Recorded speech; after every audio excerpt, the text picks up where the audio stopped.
Welcome back, everyone. Practicing faith behind bars. For many in America's prisons, it's a key to redemption. But what happens when prison officials violate an inmate's religious freedom? Can they be sued for damages, or are they immune? The Supreme Court this week tackled questions of accountability in a first-of-its-kind case that involves a Rastafarian man whose dreadlocks, the religion considers sacred, were cut forcibly off by Louisiana prison officials. Our Devin Dwyers has more now on what's at stake.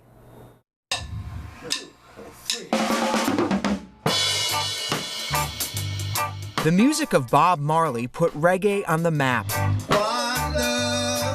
But for so many artists and fans, the rhythms and deep bass vibes are also an expression of a modern faith. It's about faith, it's about love, it's about peace.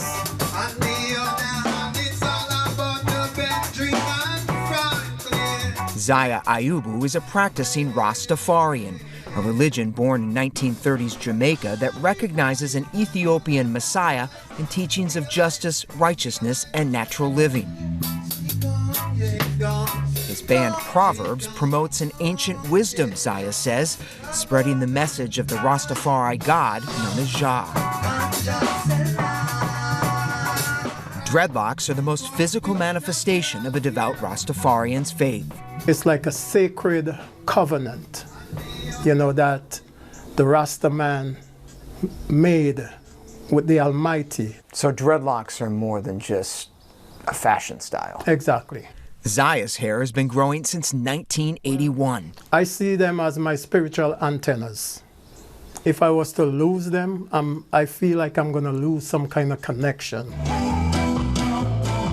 The religious meaning and value of Rastafarian dreadlocks are now at the center of a major case before the U.S. Supreme Court. It involves Damon Landor of Louisiana, a self-described devout Rastafarian who let his hair grow for almost 20 years as part of a promise in his faith known as the Nazarite vow. In 2023, when he arrived at the Laborde Correctional Center to serve out the final 3 weeks of a 5-month sentence for a drug offense, Warden Marcus Myers allegedly ignored Landor's plea to keep his dreadlocks, allowing guards to handcuff him to a chair and shave him bald. He tried to sue over a violation of his religious rights, but a federal court tossed out his case. He said that he felt that he had been raped, not in the sexual sense, right? But in the physical sense, that he had been violated in a way that really disrupted his sense of self. Federal law requires states to accommodate sincere religious practice in prison, like a Rastafarian's dreadlocks, unless it can prove a compelling state interest. But there's no legal consensus on whether a prisoner whose rights were allegedly violated can sue officials for damages in federal court. Louisiana argues state officials have immunity no matter what.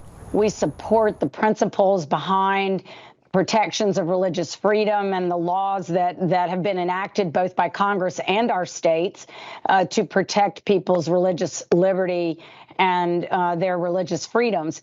In a prison setting, this becomes a lot more complicated. It could crush the entire state budget if we were subjected to damages in a situation like this. Landor and his attorney, who both declined to speak with ABC, say in court documents that having no remedy and no accountability for the forcible cutting of his dreadlocks is clearly wrong, and that Congress enacted exemptions from immunity for cases just like this.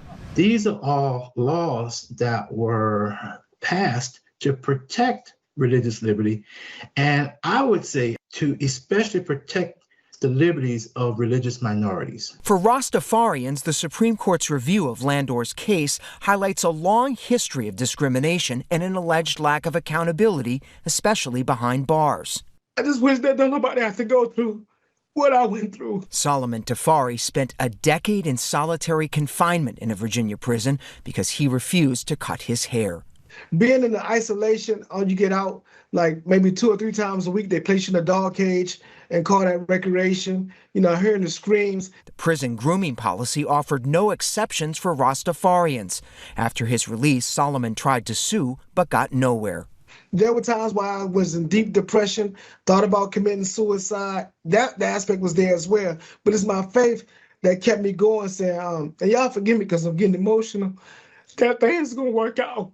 It's going to be all right. And To this day, I don't know how back it. People look at me as success, but they don't know what they've been through. And I'm just thankful that God brought me here. In 2018, Thomas Walker, a Rastafarian in an Illinois state prison, was forced to cut his dreadlocks for what officials claimed were security reasons. And the same thing happened to Carlos Thurman in Kentucky in 2022, despite his plea for a Rastafarian exemption. The state later changed its policy and settled the case. Justice is making you whole to some extent in the form of compensatory damages, in the form of money. Money also serves as a deterrent. Nearly 600 grievances related to multiple forms of religious practice were filed in selected federal prisons over a 7-year period.